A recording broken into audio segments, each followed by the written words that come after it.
नमस्कार. श्री स्वामी समर्थ. आपली इच्छा स्वामींकडे कशी मागावी? जेव्हा पण आपण स्वामींकडे इच्छा मागतो तेव्हा आपल्याला असे वाटते की स्वामींनी आपली इच्छा पूर्ण करावी. पण आपण स्वामींच्या मर्जीचा विचार करतच नाही. स्वामींना त्यांच्या भक्तांसाठी काय योग्य अयोग्य हे माहिती असते.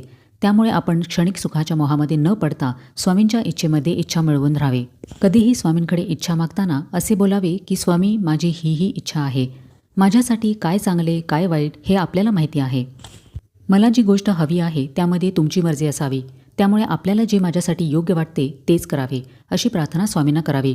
कारण गुरु आज्ञेचे पालन करण्यातच आपले कल्याण असते. स्वामीच आपल्या सर्व प्रश्नांचे उत्तर आहेत. त्यांना शरण जावे, ते सांगतील, मार्गदर्शन करतील तसेच वागावे. स्वामींनी नकारात्मक संकेत दिला तरीही संयम ठेवावा, धैर्य ठेवावे. त्यामुळे इथून पुढे जे काही स्वामींकडे मागणे मागाल ते स्वामींच्या इच्छेनेच हो असेच मागा. याने आपला स्वामींवरचा विश्वास वाढेल, आपली भक्ती घट्ट होईल. श्री स्वामी समर्थ.